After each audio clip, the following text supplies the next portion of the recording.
Let's talk about tough choices. They suck, right? If you're watching this video, you are likely in a season of major indecision and self-doubt and self-sabotage and circling the drain of badness and emotional negativity. I get it because I've been there. I hate making decisions. And when I was deciding to go back to nurse practitioner school, I was heavy in that place. So in this video, I'm hoping to share a little bit of inspiration, tell you my story, my trajectory of how I became a nurse and then a nurse practitioner and how I made the decision to narrow down to the acute care path, and offer you possibly some insight into how you can make your own decisions, things that I think you should consider. If we haven't met yet, my name is Bree. I'm an RN and NP mentor, interview strategist, and content creator. Welcome to the channel.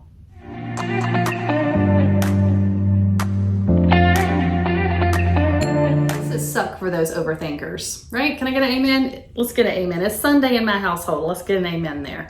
If you are the kind of person who thinks about all the other people in your universe when it comes down to making a decision that's going to affect everybody, that kind of stuff, that doesn't sit well with the soul. So my story started 47 years ago, aka 1996. Yep, 96. So I went to school with all intents to become a physician. I wanted to be a pediatrician, actually. I was pretty darn set on that too. I was on quarters at the time and got all the way up until 1 quarter away from graduation. Like the point at which you are applying to take MCAT and looking at where you want to go to school. Like that's where I was at, 4 months away. And then the indecision kicked in and I was like, ugh. Part of my decisions were impacted by the fact that I was not doing well in organic chemistry. I was struggling to understand freaking s orbitals. And I thought, if I can't understand this, if this part is hard, how am I going to make it through med school? And the self-doubt really kicked in. And I thought, I am not smart enough to be a physician. That was negative thought number 1. Negative thought number 2 was that I was dating a guy who's now my husband. We were getting very serious and talking about marriage. And I started thinking through like the reality of what it would be like to go through medical school and then practice as a physician as a mom. And in my head, I could not reconcile being a mom properly and being a physician properly. I could not see how you could do both. So my thoughts all along while I had been in college was that I would not have children. And then when I became serious with this guy and I started thinking about how I wanted my life to be, I found that having children was much more important to me. And because I couldn't reconcile the two and I was struggling in organic chem, it was time to take a step away from that pre-med choice. So I applied to and got into nursing school and started it the following year. Now I know, looking back on that, because hindsight is always 20/20, that I was instituting some serious self-sabotage, because neither of those two falsehoods are truths in my world. I would have done just fine in medical school. I would have done just fine being both a mom and a physician. I work with so many strong, competent female mom physicians who make it both work that I look at things and go, why did I think I couldn't do that? Why did I think? I don't know. But if you get really deep into things, you start thinking through like the bigger picture, like where are you supposed to be in life and where does God want you to be, and follow those kind of that inner voice and where it's pushing you. And ultimately this is where I'm supposed to be. And I'm very happy with the path that I chose. But looking back on it, if you are telling yourself either of those things, don't. You are smart enough and you are capable enough. If you are in that season of thinking you can't do it all, you're right. You're absolutely right. I love a speech that Shonda Rhimes just gave at a graduation.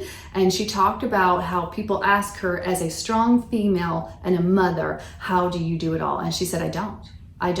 Inevitably, if I am succeeding in one part of my life, I am failing in another. If I am showing up to work and killing it, I am not at my kids' play. I am not at my kids' soccer game. Something has to give because you can't be all things.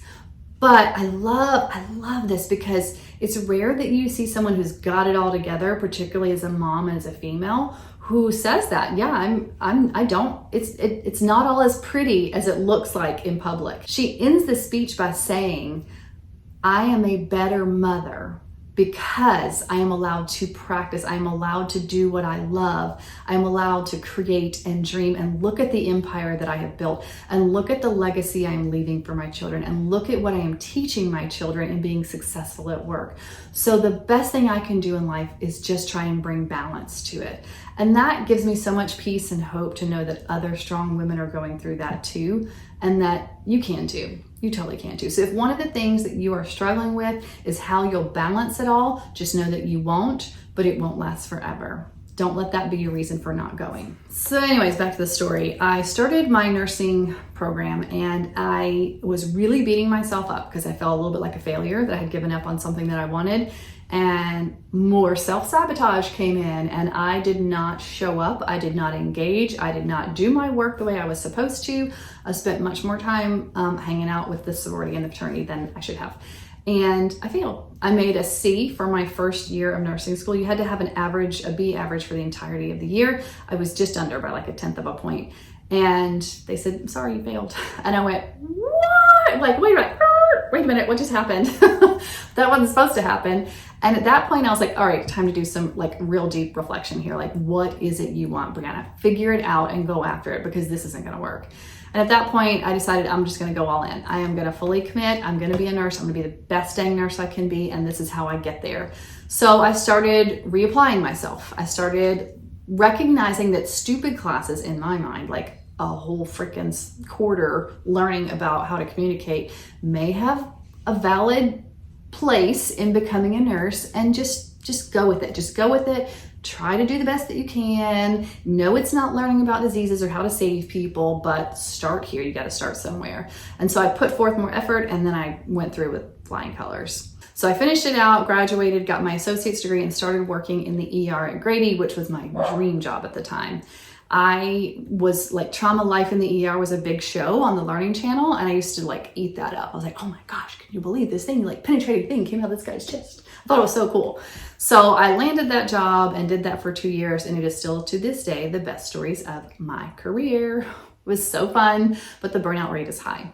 And after about 1.5 years, I was like, I cannot keep doing this. And many of my colleagues were becoming travel nurses, and it was quite lucrative. So I thought, I'll do that. So I traveled for a little while as an ER nurse, and then I came back to Georgia and found a local ER trauma job. I worked at the same hospital for 4 years as a traveler, which was like the best of both worlds, you know, because I developed relationships and friendships, and I grew, and I went to their trainings, all the things, but I got paid more and I had flexibility of schedule. So it was like win-win for me. And it was ideal because I was starting to have children at that point in life, and I could make my schedule when I needed to.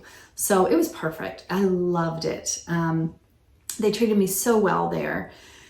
But eventually, what I've come to learn is that I am a serial job hopper, because I'm the kind of person that needs to feel challenged. I need to feel like I'm growing, I'm learning, or else things get stagnant for me, and then I become frustrated with stupid stuff that doesn't really matter. And so when I find myself getting more frustrated and complaining about things, I've learned it's time for me to make a change.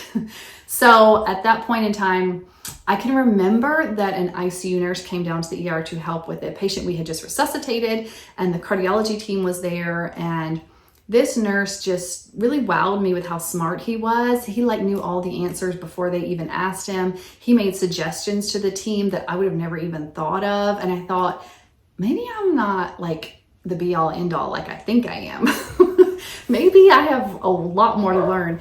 And so I decided to go staff back to Grady to the ICU to learn how to be an ICU nurse. And this is where they schooled me in the art of how much I did not know. I had been a nurse for 6 years at that point, and they taught me so much. And I went back to being scared every day I went in for like 6 months, because like, I don't know what I'm doing. I'm gonna kill someone. I did not fully anticipate the learning curve that I would have. I thought, you know, I've got so many years experience as a nurse, this will be a piece of cake. It was not. It was not. The complexity of those patients, the challenge, the amount of stuff that I had to learn, the autonomy that I was given, I really just fell in love with it. And that's kind of where I've been for the rest of my career in various different ICUs. I worked in the trauma ICU at Grady that was 90% trauma and 10% open heart at the time, and loved it. Another one of those best and worst of times. You learn so fast there because the acuity and the census is so high. The education, the training is just top notch, but it's high burnout because you work a lot. They work you down there. So after 2 years, I decided that I needed to take a step back and be more present at home. My kids were starting to grow up a little bit, and I went to working as a home health care nurse. It gave me the flexibility to stop for lunch and go to the school and, enjoy some time with my kids at school. And I could be present for more of what was going on in their lives at school. And it fit our lifestyles better. So a lot of people are like, oh my gosh, you went from ER and ICU to home health care. How did that go? And honestly, I loved it. I loved every job I did as a nurse, pretty much. I mean, there was something that I could enjoy in everything that I did. And I just love learning so much that it was the newness of it, and learning that. And to this day, some of the things that I learned in home health care have really guided how I practice as a nurse practitioner, because I know that when we send people home, these are the reasons why they bounce back. And unless you've been in someone's home, you just don't get it. You just don't know. So I know kind of the questions to ask someone when I'm doing HPI and admitting them. So everything that I've done as a nurse has helped me as a nurse practitioner. That's what I'm getting at. So I did home health care for 2 years. I stopped doing it because I found that I was working even more. Granted, it was flexible, but I was working longer hours to try and make up for that flexibility. And so I was on the phone a lot. My 4-year-old hid my phone several times. And I was like, I think she's sending me a message that I'm physically present, but I'm not emotionally present. So I went back to ICU. I went to a community ICU where I worked for 5 years and loved it there. And I also at that time started moonlighting PRN for a palliative care team. And this is where I first got exposure to nurse practitioners who work differently. Prior to this, I only knew NPs in the hospital as like cardiology NPs, mostly FNPs. And that just never really appealed to me. I never really had any inclination to want to do what they did. But when I became a palliative nurse, the nurse that was training me was in school to become a nurse practitioner. And I remember it blowing my mind, like, no, what are you doing? You're going to school to be an NP? And I remember asking her, like, what do you plan to do with that? And she said, I plan to do this. And I was like, do what? Palliative? You're going to be so you're going to do the same thing? So you're going to be an RN, but you'll have an FNP degree? I just totally dense here. I could not envision it because I'd never seen anybody practice that way. And so I saw her go through that and I thought, now this would be something that I could get behind. I love palliative care. I really have such a heart for it. And I just watched her progression and thought, maybe I could do this. Around the same time, I started working at a hospital that was built, that was brand new right up the road from my house, that was more convenient to me. I started working in the ICU there. And this hospital system utilizes many more nurse practitioners. They're kind of ubiquitous there in pretty much all specialties. Every single specialty, nephrology, GI, neurology. They weren't just cardiology NPs in the hospital. You had acute care NPs that were working in ICU, which blew my mind. I had never seen a nurse practitioner working in an ICU, and I thought, wow, that's kind of cool. Maybe I could do that. So I decided to go back to school. I enrolled. It was very fast. I applied, and 6 months later, I was sitting in my first class. It was a whirlwind. But I say that, but that whole 6 month was major indecision, self-sabotage, and self-doubt about whether or not my family could handle this. I was going to be in school for 18 months, and how would they do? Was I going to like this? Was I going to find a job when I got out? Like major turmoil inside. And really, until I sat down in my very first lecture, I wasn't entirely sure that I wasn't going to ask for my money back and withdraw. I mean, I was only like 50-50 when I sat down. But I remember sitting down for my first pathophysiology class, and I remember her starting the 2-hour lecture and just being like, oh, well, that's cool. She started speaking to that part of me that had been dormant for so long, that went back to my pre-med days of, trying. The difference to me between medicine and nursing is that nursing is carrying out the plan of action and caring for people. Being a physician or practicing medicine or acting as a provider is more along the lines of figuring out what's wrong, solving that medical mystery, giving a diagnosis to it, coming up with treatment options, and helping families make decisions, being more involved in a way that, this is just personally for me, felt more meaningful. Because this is what kind of drew me to this whole world of healthcare in general. So for me personally, it filled my cup up more. So once I started learning about the pathophysiology of disease processes and how you apply it as a provider, which to me is very different than nursing. So it just really, that's when I realized this is where I'm supposed to be. And the rest of it was not easy, but I got through it because that motivation, that fire was there. One of the things I really struggled with in going back to school was what program to choose, because there are a lot. So a little bit of information about becoming a nurse practitioner, whether you're going to a master's program or a doctorate program. You have to specialize. You have to choose a population you want to serve and a role you want to play. And that is that on top of our experience as a bedside nurse is what allows us to abbreviate this medical education down. Like, I am an acute care nurse practitioner. I cannot take care of pregnant mommies. I cannot go deliver a baby. Physicians are very different, so they rotate through everything. That's how we're able to narrow our scope down. So to me, in order to make good decisions for yourself, you have to know thyself. You have to know what it is that you like and what you're drawn to the most, because you have to pick something. Now you can always go back and add to it.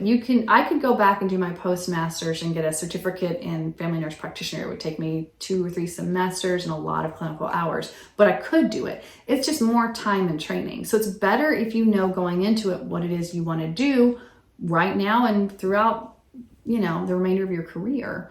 So this is one reason why I highly advocate for people working at the bedside. You need to get a feel for what it is that fills your cup. So you choose, do you like working with infants or mommies or children or elder adults or people throughout the lifespan? Pick a population of people that you like to serve the most. Then you choose a role. Do you like taking care of them and maintaining their health? Do you like doing disease education? Do you like doing wellness promotion? Do you like establishing a relationship with your patients? Then primary care is probably more for you.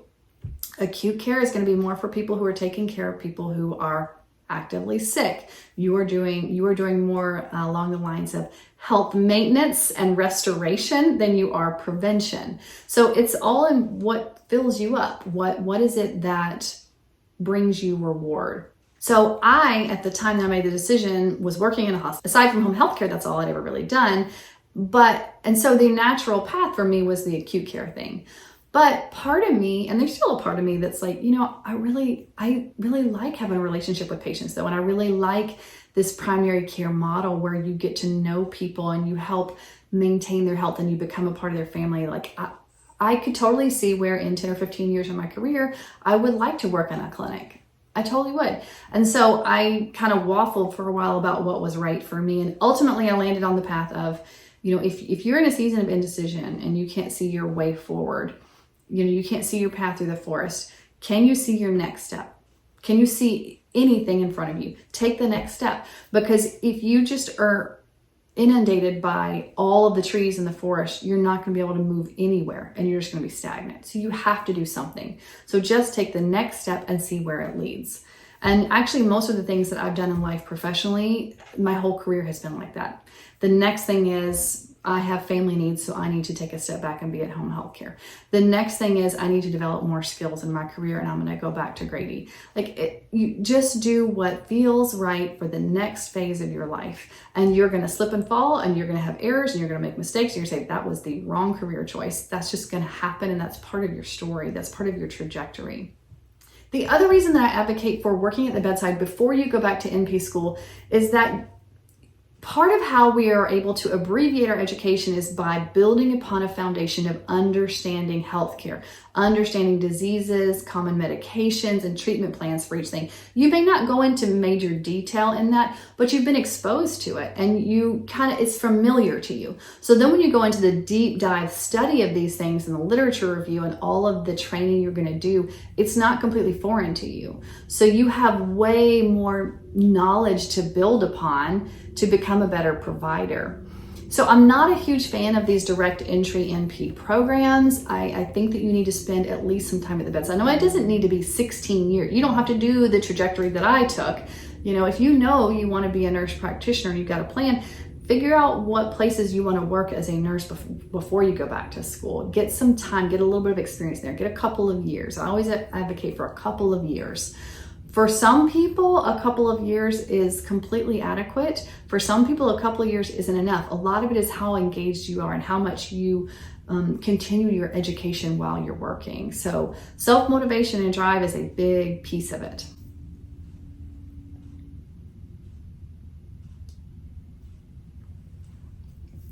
All right, so that's it. It's kind of a brief video today. I just wanted to kind of introduce you to some of the story about why I chose the path that I did and hopefully inspire you. I'm also going to follow this with a video talking about the difference between physician's assistants and nurse practitioners for people who are in that phase of life. What do I do? So be on the lookout for that one. Thanks for watching. I kind of introduce you to some of the story about why I chose the path that I did and hopefully inspire you. I'm also going to follow this with a video talking about the difference between physician's assistants and nurse practitioners for people who are in that phase of life. What do I do? So be on the lookout for that one. Thanks for watching. Hey friends, if you're in this season of indecision and you just need a sounding block, someone to listen to what your goals are, to advise you on your next steps, I would love for you to check out my website and see what of my mentoring services could be of help to you.